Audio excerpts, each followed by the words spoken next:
చల్లని సాయంత్రం వేళ తనదైన పంచులతో ప్రాసలతో మనందరికీ నవ్వుల పువ్వులు పూయించడానికి ఇప్పుడు వచ్చేస్తున్నారు హైపురాది రైజన్ రాజు మరియు అతని బృందం. సాదరంగా స్వాగతం పలుకుదాం.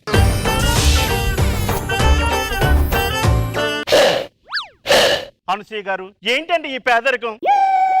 ఓ బంగారు రంగుల చిలక పలకవే, పులరాజా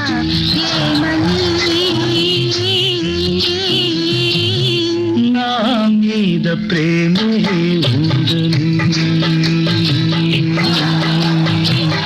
ఏంటండి అలాగే చూస్తూ ఉన్నారు? సంగీతానికి రాళ్లే కరిగినాయి అంటారు. రోజుకొక పాటతో ఎంట్రీ ఇచ్చినా నువ్వు కరగవేంటి జానకి?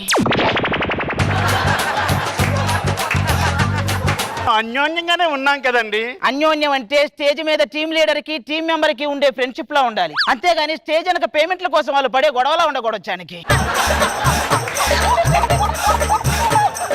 మీరు ఇలాగే మాట్లాడతారు. మొన్న ఉమర్స్ గారి నాడు కనీసం విషెస్ చెప్పాడా అండి? ఓ, అందరికీ చెప్పలేదని ఫీల్ అవుతున్నారా? ఇప్పుడు చెప్తాం. సింహాల లాంటి పుత్రులను కన్న తల్లులకు, ఆ సింహాలని కుందేళ్లుగా మార్చే పిల్లలకు బిలేటెడ్ హ్యాపీ ఉమెన్స్ డే.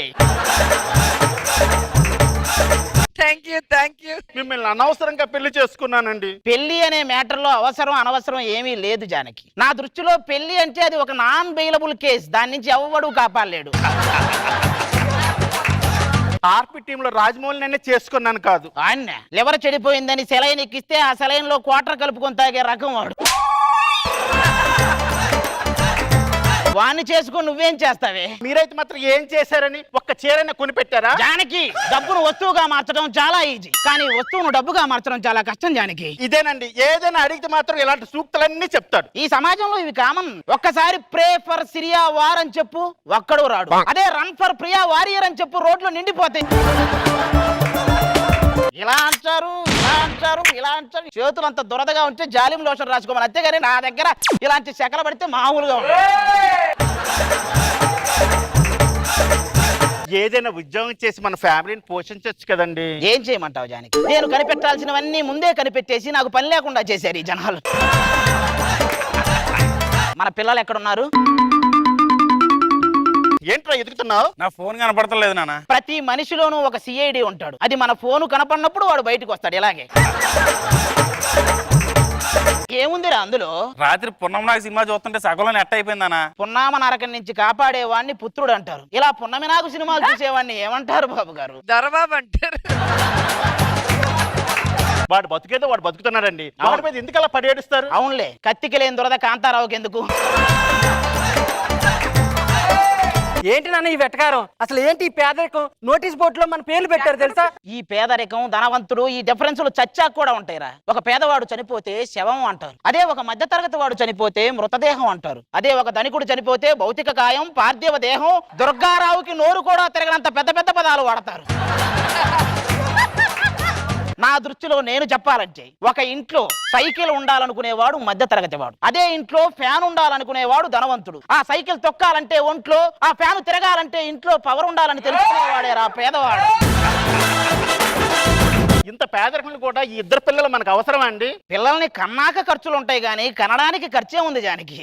అందుకే ఈ సమాజంలో కాపురం అంటే చాలు, కాకర పువ్వుతులు కాల్చినంత ఈజీగా కాల్చేస్తారు, కనేస్తారు. కానీ కన్నాక ఆ ఖర్చులు చూశాక అర్థమైద్ది, మనం కాల్చింది కాకర పువ్వుతులు కాదు 1000 వాలాలు అని. ఏమండి, మన గురించి అందరూ కూడా గొప్పగా చెప్పుకోవాలండి. నీలాంటిదే అందరూ గొప్పగా చెప్పుకోవాలని పట్టుచీరతో ఊరేసుకుందంట.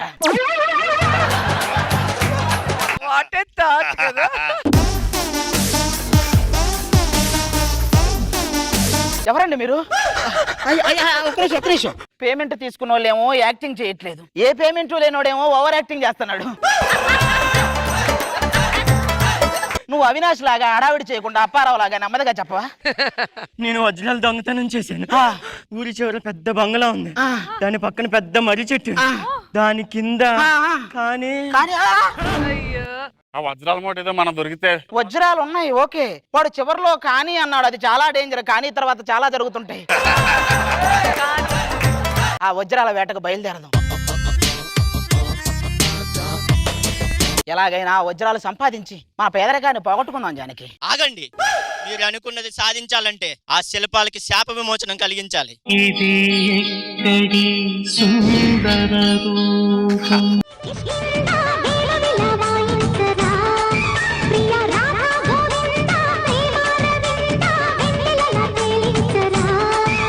ఒక బేరీ భామా పోరాటం. బొమ్మలు తాగితే బొమ్మలు వచ్చినాయి ఏంటండి? మేము ఆ లోకంలో దేవకన్యలం. అదే ఈ లోకంలో పోతే మమ్మల్ని హీరోయిన్ల కింద పెట్టి సినిమా తీస్తారు తెలుసా? మొన్న ఏదో చర్చలు ఫెయిల్ అవటం వల్ల థియేటర్లు మూసేశారు. మీరు హీరోయిన్లు అయితే స్వచ్ఛందంగా మూసేస్తారు. ఊరుకోనానా, మీరు వచ్చి కాజల్లా ఉన్నారు. మీరు కత్తిన్నా కైఫ్ లా ఉన్నారు. మీ ఇద్దరు కరువులో ఉన్నారు. మానవా ఏం మాట్లాడుతున్నారు? మా లోకంలో రంభ ఊర్వశి మేనకలు మమ్మల్ని చూసి తూ అని ఉమ్మేశారు. మానవా, మాకు అపారమైన శక్తులు ఉన్నాయి తెలుసునా? ఏది ఒక్కసారి ఇక్కడ దాకరా. శక్తి లేదు మానవ. నడవటానికి శక్తి లేదు కానీ దీని దగ్గర అపారమైన శక్తులు ఉన్నాయంట.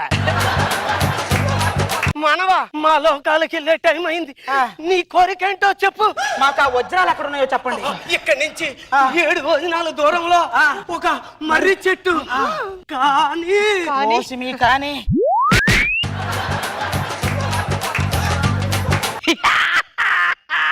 మీరు అనవసరంగా చాలా మేకప్ వేసి ట్రై చేశారు కానీ మీరు మామూలుగా కూడా రాక్షసులాగే ఉంటారు.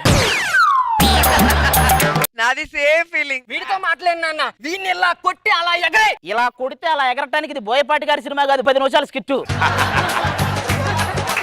మాంత్రికుడి ప్రాణం చిలకలో ఉంటుందని మా అందరికీ తెలుసు. ఆ చిలకని పట్టుకుంటా నీ ప్రాణం తీస్తా. అది మర్యాదగా చెప్పు, పోయేటప్పుడు ఆ వజ్రాలు ఎక్కడున్నాయి? ఆ మర్రి చెట్టు త్వరలో. కానీ ఓరి మీ కానీ ప్రతి ఒక్కడు మర్రి చెట్టు కింద అన్నాడంటే మర్రి చెట్టు కింద పుట్ట ఉంది. ఏమండి, ఈ పుట్టలో పాములు ఉంటాయా? లేదు, పులిహార పొట్లాలు ఉంటాయి, తిను. దొరబాబు నువ్వు గాని రతి బాగుంటాయి అందులో. ఆ మీది కాటేసే జాతే కదా, నేనేమనలే కానీ. ఒక్కనేశ్వరరే పాములతో డీలింగ్ చేస్తున్నా. క్యారే సిట్టింగ్ నరసయ్య పెట్టండి రా. ఒక్కనే వచ్చా, దిల్లుంటే గుంపుగా రండి. యా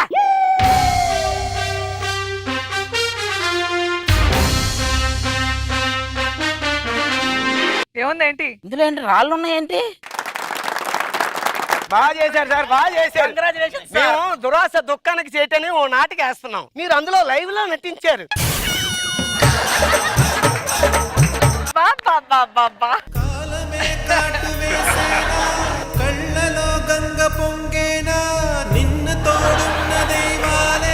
ఈయనకి సాలువా కప్పి దండ ఏంటమ్మా? ఏదో ఒకసారి దాన్ని అలాగే పట్టుకోండి దీన్ని.